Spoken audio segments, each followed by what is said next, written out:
Hello મિત્રો, share બજારની વાતોમાં મિત્રો 2-3 દિવસથી બજાર ઘટી રહ્યું છે. ધીરે ધીરે રાખજો. નીચામાં જેને લેવું હોય એ ઘટાડામાં લઈ શકાય. બીજી વાત એ છે કે સેન્સેક્સની નિફ્ટી ઘટે છે, પરંતુ મિડકેપના અમુક જે સારા શેરો છે, રેલવે છે, એ શેરો ઘટતા નથી.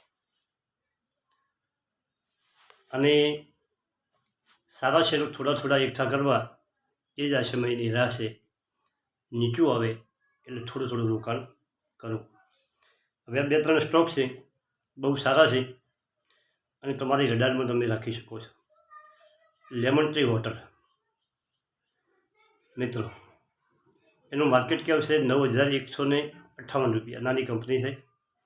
EPS 1.64 છે, PE 70 છે, PB 100.54 છે, બુક વેલ્યુ 17.68 રૂપિયા છે, ફિક્સ વેલ્યુ 10 છે. કંપનીએ 6 રિટર્ન આપ્યું છે. 1 મહિનામાં 5%, 3 મહિનામાં 22%, 1 વર્ષમાં 21%, 2 વર્ષમાં 125% અને 3 વર્ષમાં 264%. શેર હોલ્ડિંગની વાત કરીએ તો પ્રમોટરો પાસે 23% શેર હોલ્ડિંગ છે અને 22% FIC પાસે છે, 13% DI વાળા પાસે છે, 38% પબ્લિક પાસે છે. પ્રમોટરનું હોલ્ડિંગ થોડુંક ઓછું છે અને શેર કેપિટલ 771 કરોડ છે અને એસેટ ગજબની છે 3,344 કરોડ. જેનું માર્કેટ કેપ છે એના પ્રમાણે જુઓ તો એસેટ ખૂબ ગજબની એસેટ કંપની. મિત્રો, આ કંપનીના શેર થોડાક ગીરવે મૂકેલા છે, કંપની ઉપર થોડુંક દેવું છે, પરંતુ એસેટ દમદાર છે અને કંપની પાસે કેશ ફ્લો સારામાં સારો છે. સરસ કંપની છે, રડારમાં રાખી શકાય તેવી કંપની છે. બીજી કંપની છે ભારત હેવી ઇલેક્ટ્રિક, BHEL. આ કંપની મિત્રો 50-60 રૂપિયામાં 1 વર્ષ પહેલાં કંપની હતી. 66 રૂપિયા 52 વીક લો છે અને 155 રૂપિયા 52 વીક હાઈ છે. માર્કેટ કેપ છે 53,014 રૂપિયા, 53,014. EPS 2 છે, PA એનો 76 છે, PB 1.98 છે, બુક વેલ્યુ 70 છે મિત્રો. અને રિટર્ન કંપનીએ ગજબનું રિટર્ન આપ્યું છે. 1 વર્ષમાં 100% અને 3 વર્ષમાં 385%. હોલ્ડિંગ ભારત સરકારની કંપની છે. 63% ભારત સરકારનું છે, 7% FIC છે અને 16% DI છે અને 13% પબ્લિકનું હોલ્ડિંગ છે. મસ્ત કંપની છે, રડારમાં રાખવા જેવી કંપની છે. નેક્સ્ટ સ્ટોક છે આપણો ગમતો સ્ટોક કલ્યાણ જ્વેલર્સ. મિત્રો, શેર ઘટતો જ નથી. હું પણ રાહ જોઈ રહ્યો છું. મિત્રો, માર્કેટ કેપ છે 33,909 અને 52 વીક લો છે 97 અને 52 વીક હાઈ છે 359. EPS છે 4.4, એનો PA છે 74 અને PB છે 9.25, બુક વેલ્યુ છે 17 અને ફેસ વેલ્યુ છે 10. કંપની 100 મહિનામાં 210%, 3 મહિનામાં 51%, 1 વર્ષમાં 232% અને 2 વર્ષમાં 360% રિટર્ન આપ્યું છે. એનું હોલ્ડિંગ છે પ્રમોટરનો 60.55, FIC 26% છે, DI 4% છે અને પબ્લિક પાસે ફક્ત 8% શેર છે. કંપની પાસે ડાયમંડ અને જ્વેલરી સેક્ટરની કંપની છે અને ડિવિડન્ડ 0.5% ડિવિડન્ડ કંપની આપે છે. મસ્ત કંપની છે, તમે તમારે રડારમાં રાખી શકો તેવી કંપની છે. અને મિત્રો, હવે થોડીક કામની વાતો કરીએ કે તમે આ સમજી જશો તો તમે 100% અમીર બની જશો. આનો આખો સ્પેશિયલ વિડીયો બનાવ્યો હતો, પરંતુ આજ આમાં સમાવેશ આપણે કરી લઈએ. એસેટ અને લાયબિલિટી. તમારી લાયબિલિટી એટલે કે જવાબદારી કઈ છે અને એસેટ તમારા પાસે કયું છે. ધારો કે તમે 50 લાખની ગાડી લાવો તમારા પૈસે, તો 10-15 વર્ષમાં એ પૈસા ખતમ કરી દેશે અને મહિને 20-25 હજાર ડીઝલના અને પેટ્રોલના ને સર્વિસના થશે એ નોખા.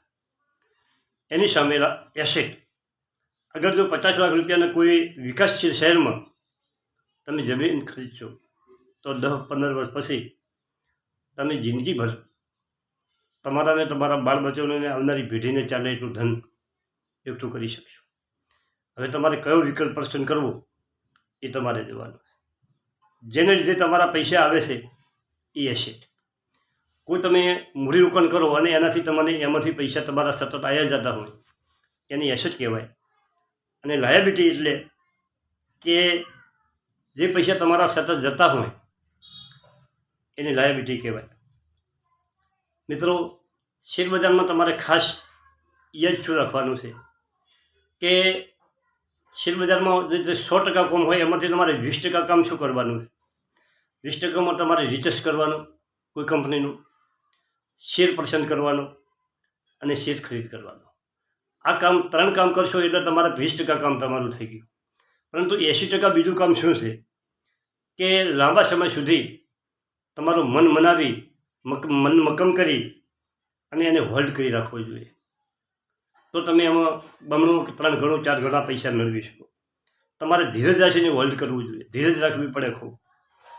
શેર ઊંચા નીચો સતત જતો હોય પણ તમારે એનાથી પ્રભાવિત થયા વગર, ડગ્યા વગર એમાં સ્થિર રહેવું જોઈએ. ઘણી વખત બજારના સેન્ટિમેન્ટ કે બીજા કોઈ પણ કારણોસર સતત બજારમાં વધઘટ આવતી હોય એનાથી તમારી કંપનીનો શેર પણ વધઘટ થતો હોય છે. મિત્રો, મારા પાસે એપીએલ એપોલોનો શેર છે. હમણાં 2 મહિના પહેલાં 1700 આસપાસ શેર ચાલતો હતો. આ મહિનામાં બજાર ઉપર જતો હતો. મારી કંપનીનો શેર સતત નીચે જ આવેલો છે. 1400-1450 ઉપર અત્યારે ટ્રેડ થઈ ગયો છે. મિત્રો, 1480 ઉપર, અને એમાં 201 રૂપિયાનો ઘટાડો આવ્યો છે. મેં એના જુદી જુદી જગ્યાએ ચેક કર્યું તો મને એવા સમાચાર મળ્યા છે કે કંપનીનું ડિસેમ્બર ક્વાર્ટરનું સેલ ઘટ્યું છે. એનો રાયપુર ખાતેનો જે પ્લાન્ટ છે એ પ્લાન્ટ આધુનિકરણ કરવા માટે શટડાઉનમાં હતો અને એના કારણે એનું સેલ ઘટ્યું છે. અને એક બીજું કારણ મહત્ત્વનું એ છે કે પ્રમોટરોએ એમના શેર થોડાક વેચ્યા છે.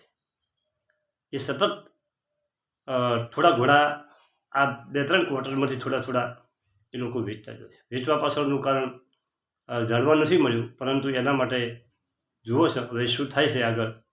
મિત્રો, કંપની ગજબની કંપની છે, પરંતુ ઘટાડાનું મેઇન કારણ રાયપુરનો પ્લાન્ટ છે કે બીજું કોઈ પ્લાન્ટ છે. વિદેશમાં કંપની ખૂબ નિકાસ પણ કરે છે, બહુ સારી કંપની છે, પરંતુ ઘટાડા પાછળનું સમજવું પડે.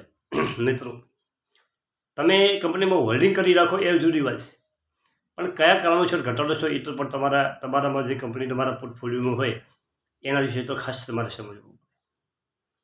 મિત્રો, તો જ તમે એને ટકી રાખી શકો. તમારે શેર હોલ્ડ કરવો કે રાખવો. કંપનીએ ગજબનું રિટર્ન આપ્યું છે. 10-15 વર્ષથી કંપની પડી છે. મિત્રો, સામાન્ય મૂડીથી કંપની લીધેલી છે, આજે ખૂબ ગજબ વળતર આપ્યું છે. 1400-1500 રૂપિયા ભાવ હોય તો એ આપણા માટે તો ખૂબ છે, ગજબ છે. ભલે 1800થી નીચો આવ્યો હોય, પરંતુ એના કારણ જોવું પડે અને પછી આગળ હેડવું પડે. Thank you. આભાર.